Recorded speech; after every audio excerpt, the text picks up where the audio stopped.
नमस्कार, आप देख रहे हैं भारत मित्र लाइव। मैं हूं आपके साथ निशा मिश्रा। देश देशांतर का वक्त हो चला है, तो आइए देख लेते हैं आज की मुख्य हेडलाइंस। यूक्रेन के लुहांस्क और डोनेट्स्क में घुसी है रूसी सेना। दुनिया के बाकी देशों में मची है खलबली। वहीं राष्ट्र संघ ने बुलाई है आपात बैठक। अनीश हत्याकांड में सीएम ममता ने उठाए हैं कड़े कदम। 3 पुलिसकर्मी हुए हैं सस्पेंड।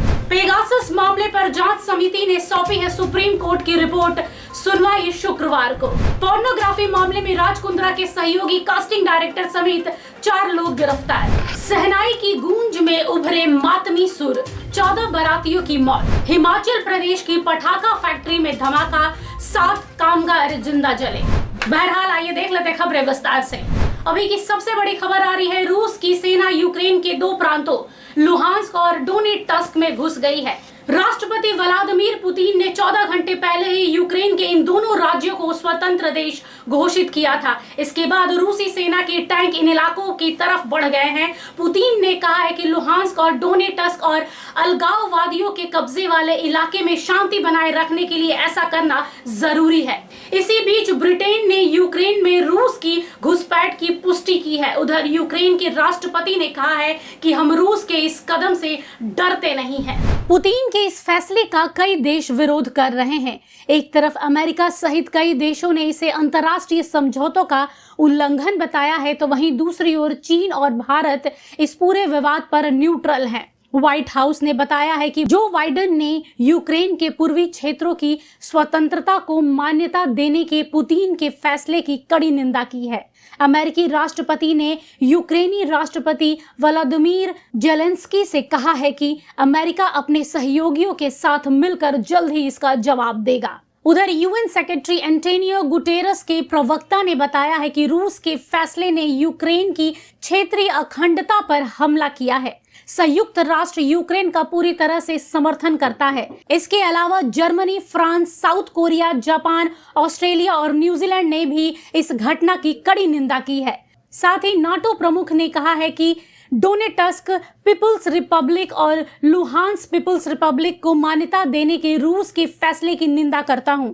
इसने दोनों देशों के संघर्ष के समाधान के प्रयासों को खत्म कर दिया है। साथ ही रूस के मिन्स्क समझौते का भी उल्लंघन किया है। इस घटना के बाद तुर्की के विदेश मंत्रालय ने अपने नागरिकों से यूक्रेन के पूर्वी इलाकों को छोड़ने को कहा है और कीवी स्थित दूतावास से संपर्क करने की सलाह दी है। मृत छात्र अनीश खान की मौत पर अब बंगाल सरकार ने कड़ा रुख अख्तियार कर लिया है। सरकार ने इस मामले में अब तक 3 पुलिसकर्मियों को सस्पेंड तक कर दिया है। गौरतलब है कि अनीश खान के परिजन शुरू से ही पुलिस पर उसकी हत्या का आरोप लगा रहे हैं।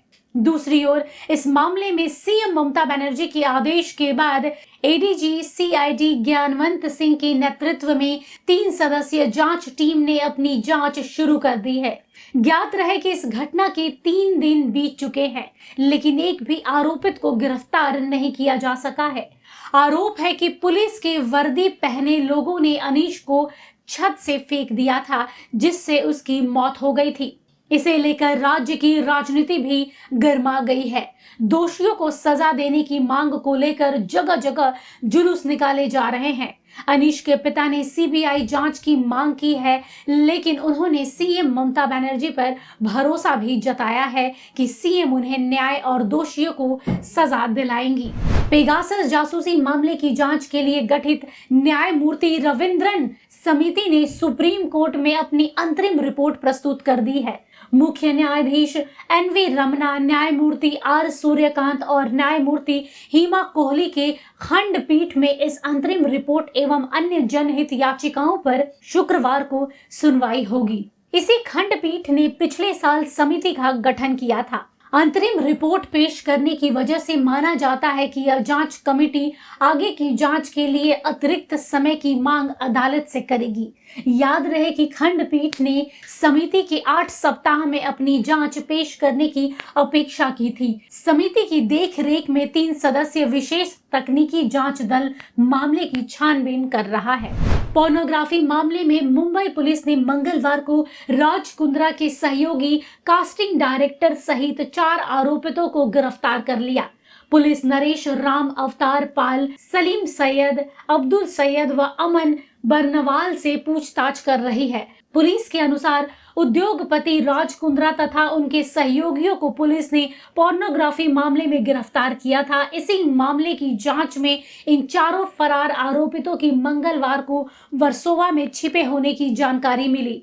इसी जानकारी के आधार पर पुलिस ने पहले नरेश को वर्सोवा में छापा डालकर गिरफ्तार किया। इसके बाद नरेश की निशानदेही पर अन्य 3 आरोपितों को बोरीवली से गिरफ्तार किया गया।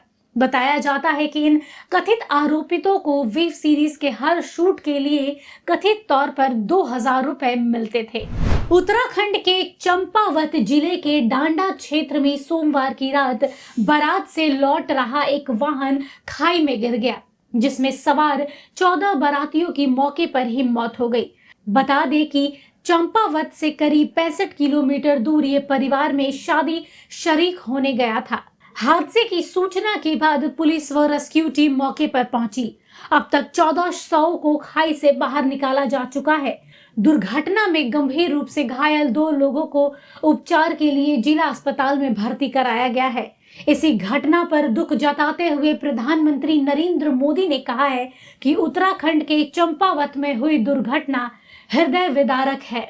दुर्घटना में जान गंवाने वालों के परिजनों के लिए पीएम एनआरएफ से 2-2 लाख रुपए की अनुग्रह राशि देने की घोषणा हुई है। हिमाचल प्रदेश के ऊना जिले के हरोली उपमंडी क्षेत्र की बाथू की एक पटाखा फैक्ट्री में विस्फोट होने से 7 मजदूरों की झुलसकर मौत हो गई है। हादसे में करीब 12 मजदूर घायल हुए हैं। घायलों की हालत काफी गंभीर बताई जा रही है। पुलिस व फायर ब्रिगेड ने घटना स्थल पर पहुंचकर आग पर काबू पाया। पुलिस ने मामले की जांच शुरू कर दी है। घटना से लोगों में काफी दहशत का माहौल है। बताया जा रहा है कि उक्त फैक्ट्री अवैध रूप से चल रही थी। घायलों की गंभीर स्थिति को देखते हुए मृतकों की संख्या में बढ़ोतरी होने की आशंका है। फिलहाल राहत व बचाव कार्य जारी है। आज के लिए देश देशांतर में बस इतना ही। कल आपसे फिर मुलाकात होगी, तब तक देखते रहिए भारत मित्र लाइव। नमस्कार। अगर आपको हमारा ये वीडियो अच्छा लगा तो इसे लाइक करें, शेयर करें और हाँ, सब्सक्राइब करना ना भूलें।